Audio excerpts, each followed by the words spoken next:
அனைவருக்கும் வணக்கம். தில்லைவாழ் நடராசன் நம் அனைவரையும் காப்பானாக. நான் சிறு தொண்டன், பரமனின் மீது ஈர்ப்பு கொண்டு சிவனடி தொழுதவன். சிவகாமி இன்று நாம் மல்லையில் காணும் அனைத்து சிற்பங்களுக்கும் உயிர் தந்தவள். சிற்பங்களுக்கு தன் பாவத்தால் உயிர் தந்தவள் பல லட்சக்கணக்கான உயிர்களை குறித்த அந்த சபதத்தை செய்தாள். வாதாபியை தகனம் செய்தது அந்த சபதம். அந்த சபதத்தை முன்னணி நிறைவேற்றியவர்களும் நானும் ஒருவன். ஆனால் இறுதியில் வென்றவர் யார்? சபதத்தை செய்த சிவகாமியா அல்லது சபதத்தை நிறைவேற்றிய மாமல்லரா? தெரியவில்லை. நீங்களே பார்க்க விட்டு சொல்லுங்கள்.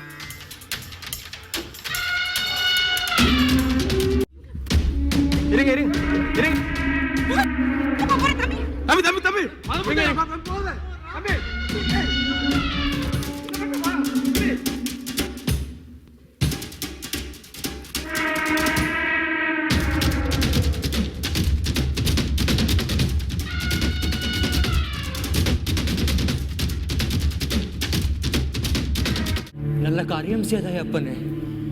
நீ மட்டும் வேலை அறியாமல் இருந்திருந்தால் என் வேலை போயிருக்கும். ரொம்ப நன்றி. ஊர் புதுசா? ஆமாம், சோழ நாடு. பேரு பரஞ்சோதி. இங்கு யாரை பார்க்க வந்தீர்கள்? ஆயனரிடமோ நாவுக்கரசரிடமோ சீரனா சேர வேண்டும் என்று அவளுடன் வந்தேன்.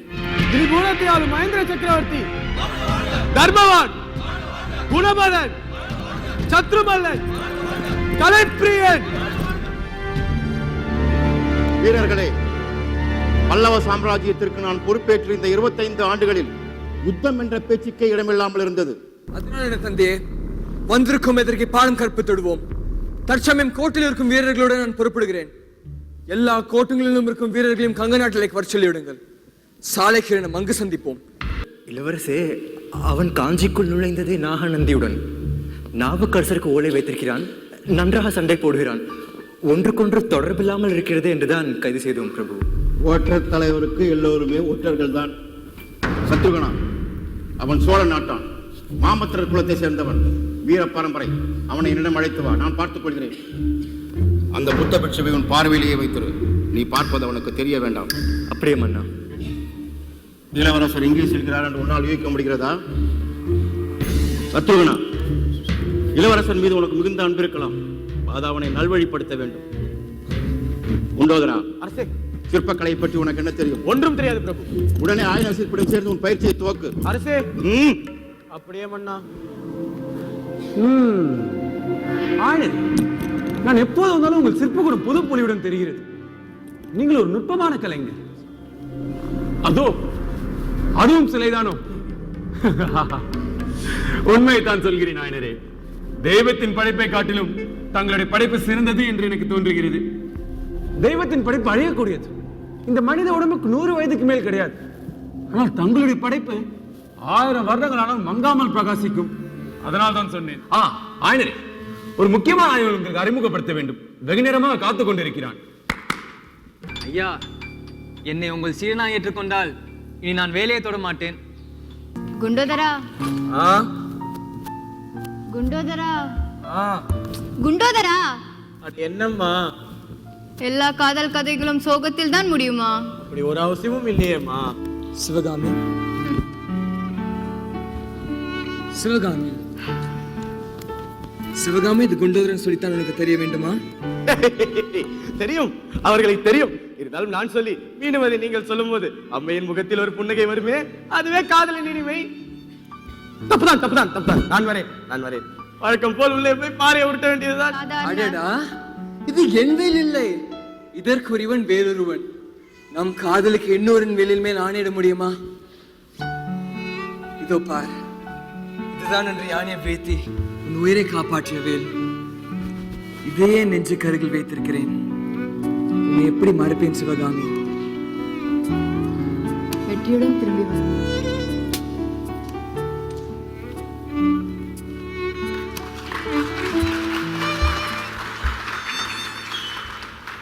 மாமல்லா, அப்பா, உன்னிடமிருந்து எனக்கு ஒரு வாக்குறுதி வேண்டும். அப்பா, தாங்கள் என் தந்தை மட்டுமல்ல, என் அரசர். கட்டளையிடுங்கள், நிறைவேற்றுகிறேன். நான் போர்க்களத்திலிருந்து திரும்பி வராவிட்டால் நீ எனக்காக புலிகேசியை பழி வாங்க வேண்டும். மாமல்லா, நாகநந்தி உன்னை எந்நேரமும் கொல்லக்கூடும். நந்தி, நாகநந்தி பற்றி எனக்கு எந்த பயமும் இல்லை. ஆனாலும் இந்த கோட்டை விட்டு வெளியே வர மாட்டேன், இது உறுதி.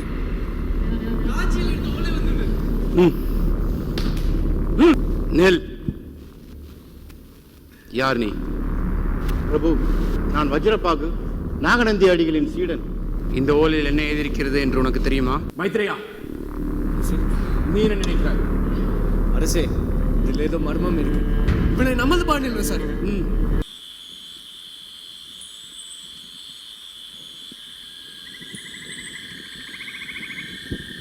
பரஞ்சோதி, நேரம் அதிகம் இல்லை, புறப்படு.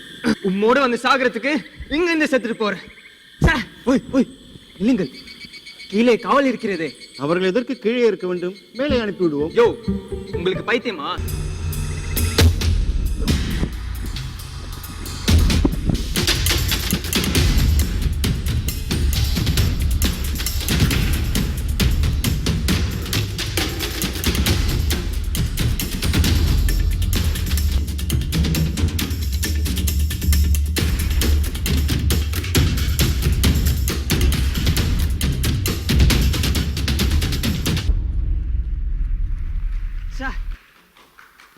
காஞ்சி நகரில் நான் நுழைந்த நாளிலிருந்து என்னை சுற்றி நடப்பது எல்லாமே மர்மமாக இருக்கிறது. உண்மையை சொல்லுங்கள், நீங்கள் யார்? என்னை மகேந்திரன் என்பார். சக்கரவர்த்தி, தாங்களா? தம்பி, எல்லோருக்கும் வேலை வந்துவிட்டது. இதில் சிறு தவறு ஏற்பட்டாலும் நம் நாடு சின்னாபின்னமாகிவிடும். அதனால் தான் நானே வந்தேன். புலிகேசிக்கு இங்கேயே போக்கு காட்ட வேண்டும்.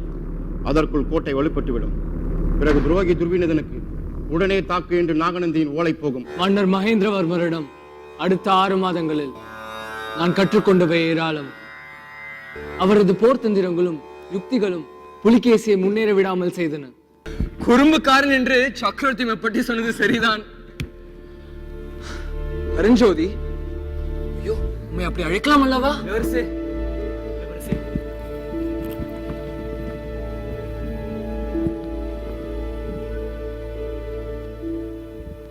தளபதியாரே, ராஜதந்திரத்தில் மகேந்திர சக்கரவர்த்திக்கு இணை அவரேதான். ஆஹா, அற்புதமான திட்டம். களம் புக வேண்டும் என்கிற கனவு நனவாக போகிறது. அதுவும் துணியோடு. வேறேனும் செய்தி உண்டா? அம்மா, நான் சிவகாமியை அரண்மனைக்குள் அழைத்து வர போகிறேன். அம்மா, நல்லது மாமல்லா. அவளை உங்கள் மருமகளை போல் பார்த்துக் கொள்ள வேண்டும். என் மகளை போலவே பார்த்துக் கொள்கிறேன். இல்லையா, மருமகளை போல் பார்த்துக் கொள்ளுங்கள். மன்னரான எதுவோ அதன்படி செயல்படுங்கள். நாம் பாதுகாப்பு வேண்டாம் என்ற நிபுணர்களை பற்றி நாம் கவலைப்பட வேண்டிய அவசியம் இல்லை. தளபதியாரே, படைகள் தயாராகட்டும். மகேந்திரவர்மனின் திட்டங்கள் அனைத்தையும் பாழாக்கி விட்டான். துர்விநீதனை படையெடுத்து வரும்படி நான் ஓலை எழுப்பவில்லை. துர்விநீதன் நான் சொன்னதால் தான் படையெடுத்து வந்திருப்பதாக அந்த ஓலை அனுப்பியிருக்கிறான். மகேந்திரன் ஏதோ சூழ்ச்சி செய்கிறான். மகேந்திரனின் சூழ்ச்சியை முறியடிக்க இன்றிரவு இந்த பூமி வெள்ளக்காடாக மாறப்போகிறது. தந்தை சொல்படி நடந்தேன் சொன்னாயாம். பரவாயில்லை, அதில் நமக்கு எவ்வளவு ஒற்றுமை பார்த்தாயா? நான் விருப்பம் இல்லாமல் தான் அங்கு சென்றேன். உங்களிடம் போய் சொல்ல நான் விரும்பவில்லை. நாகையில் ஆட வேண்டும் என்று ஆசைப்பட்டேன். புரிகிறது சிவகாமி. இறைவன் உனக்கு அற்புதமான கலை சொல்லி அளித்திருக்கிறான். அதை நான் அபகரிக்க பார்க்கிறேனா? அப்படி ஒரு இறைவன் இருந்தால் அது நீங்கள் தான். சசாங்கா, நமது வெற்றிக்கு நாள் கொடுத்த ஜோசியனை அழைத்து வா.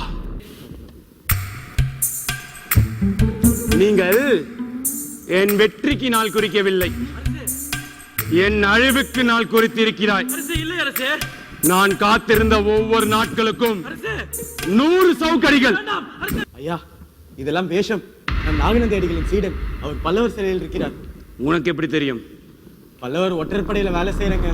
அடிகளை சந்தித்தவுடன் மதம் மாறி அவருக்கு பணிவிடை செய்ய ஆரம்பித்தேன். இன்னைக்கு மகேந்திரர் ஒரு முடிவு எடுத்தாரு, மனசே கேட்கல. நீ அடிகளின் சீடனா மகேந்திரன் ஒற்றனா எனக்கு தெரியாது, அதில் எனக்கு அக்கறையும் இல்லை.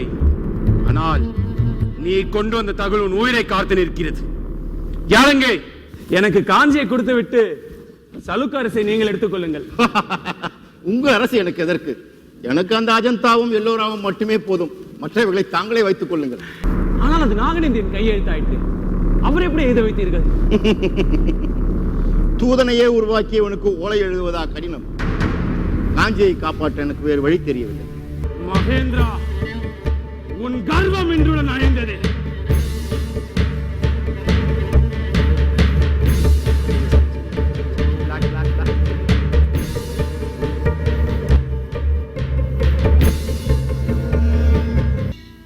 நான் காஞ்சி செல்லும் வரை நீதான் எனக்கு துணை. மாமல்லர் வந்து என்னை அழைத்துச் செல்லும் பொழுது நீயும் என்னுடன் பவனி வருவாய். தெரிகிறது, உன் கண்களில் தெரிகிறது. உன் மனதில் அவன் இல்லை, மாமல்லன் இருக்கிறான். நான் சொன்னேன், என் அண்ணன் மறையன் கேட்கவில்லை. சிவகாமி, உன்னால் என் அண்ணன் படும் வேதனைகள் காண சகிக்கவில்லை. உங்கள் இருவரின் பொருட்டு நான் ஒரு முடிவுக்கு வந்திருக்கிறேன். இன்று இரவே நீ காஞ்சிக்கு புறப்படலாம். சிவகாமி, சிவகாமி, யார் நீங்கள்? என்ன தெரியவில்லையா? அதற்குள்ளாக மறந்து விட்டாய்? பிரபு, தாங்கள் தானா? ஆமாம், நான் தான். எப்படி வந்தீர்கள் பிரபு? நம் படைகள் எங்கே? இளவரசே, சேனாதிபதி, இந்த மூட பெண்ணின் பிடிவாதத்தினால் சத்தம் எல்லாம் சின்னாபிடம் ஆகிவிடும் போல் இருக்கிறது. அம்மா, எங்களுடைய நிலைமை புரிந்து கொள்ளுங்கள். எதிரின் கோட்டைக்குள்ளே தனியாக வந்திருக்கிறோம். எந்த நேரமும் நாகநந்தி நுழையலாம். இந்த நிலைமையில் இப்படி வீண் பிடிவாதம் வளர்க்க கூடாது. நான் போக மாட்டேன். டேய், நான் தான் உன் மேலதிகாரி. நம்ம அடிக்க ஆரம்பிச்சதும் வாதாபி மக்களோட கோவம் சிவகாமி அம்மா மேல திரும்பும். அதுக்கு தான் நீ போக வேண்டியிருக்கு. ஆனா அந்த அம்மா கேக்குமே, மாமல்லர் எப்படி இருக்கிறார், இங்க வரணும்னே அவர் முகம் எப்படி இருந்தது, வெக்கப்பட்டாரா, கோவப்பட்டாரா, சிரிச்சாரா, அழுதாரா, துன்பப்பட்டாரா என்றெல்லாம் கேட்பாங்களே. அம்மா, மகேந்திரர் போய் சேர்ந்துட்டாரு. உங்க சண்டை கால் சேர்க்க இல்ல, உங்க சபதத்தை நிறைவேற்ற எந்த பாண்டியரோட சண்டை போட்டாரோ அவர் பொண்ணியை கல்யாணம் கட்டிக்கினாரு. 2 குழந்தைகளையும் பெத்துக்கினாரு. ஒரு ஆண் ஒரு பெண் நல்லா சௌக்கியமா இருக்காங்க. நான் போய் சொல்ல முடியும்? ஏங்க, அந்த காதலுக்கு தூது போனே நானு. என்ன வேலை விட்டு தூக்குவியா? இன்னும் சில நேரத்தில் நம் யானைப்படை கோட்டை வாயிலை தகர்க்க துவங்கிவிடும். கோட்டை விழுந்ததும் உள்ளே நுழையும் வீரர்கள் பெண்களுக்கும் குழந்தைகளுக்கும் எந்த விதத்திலும் துன்பம் உண்டாக்க கூடாது. வாதாபின் பொக்கிஷங்களின் ஒரு அணுவும் விடாமல் காஞ்சிக்கு கொண்டு வாருங்கள். அதில் சரிபாதி உங்களுக்கே திருப்பி அளிக்கப்படும்.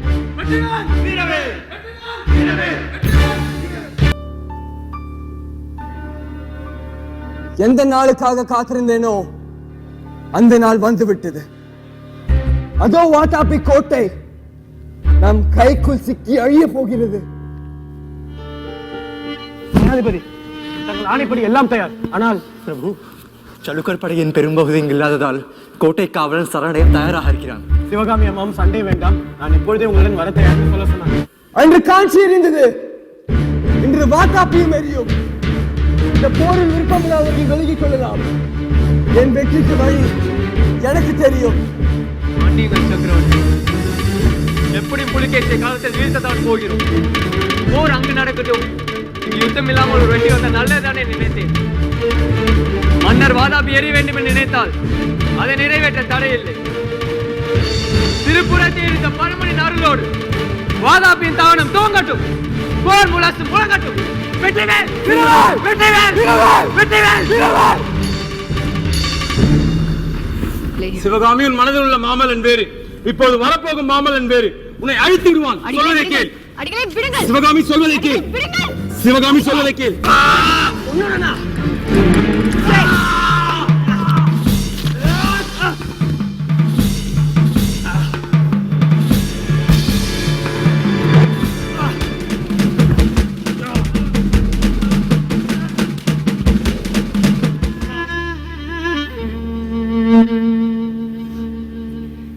நான் காஞ்சிக்கு சென்றால் என்ன, வாதாபில் இருந்தால் என்ன, எல்லாம் ஒன்றுதான். அப்பா, இறுதியில் நீங்கள் நினைத்ததே நடக்கப் போகிறது. என்னை நான் நாட்டியதற்கு அர்ப்பணிக்கப் போகிறேன். என் சலங்கையில் ஒளியில், என் பரதத்தில் என்னை நான் கரைக்கப் போகிறேன். என் அனுபவத்தில் வெற்றிக்கு பின் வரும் அமைதி நீண்ட அவலத்திற்கான அஸ்திவாரம். காஞ்சி சலுக்கனின் படையெடுப்பை எதிர்பார்த்து படைபலத்தை பெருக்க மக்களிடம் வரி. பாடசாலைகள் இருந்த இடத்தில் ஆயுத சாலைகள் என்று தன் அமைதியை இழந்தது, கலையை இழந்தது. சிவகாமி தன்னை பரமனுக்கு அர்ப்பணம் செய்து பரதத்தை படித்தும் படித்ததை தன் மாணவர்களுக்கு கொடுத்தும் மறைந்தார். அவர் காஞ்சிக்கு சென்ற பின் மாமல்லரை சந்திக்கவே இல்லை. மாமல்லர் எல்லாம் இருந்தும் தான் இழந்ததை நினைத்து வாழ்ந்து மறைந்தார். அந்த கொடிய போரின் வெற்றியின் தோல்வியின் நினைவுகளோடு நான் சிறு தொண்டன். நண்பர்களே, அர்த்தமற்ற இந்த போரின் கதையை பார்த்த உங்களுக்கும் இதை நடத்த உதவியவர்களுக்கும் இதில் பங்கேற்ற கலைஞர்களுக்கும் எல்லாம் வல்ல இறைவனின் ஆசி கிடைக்கட்டும். இன்னொரு நாளில் வேறொரு மேடையில் சந்திப்போம். நன்றி, வணக்கம்.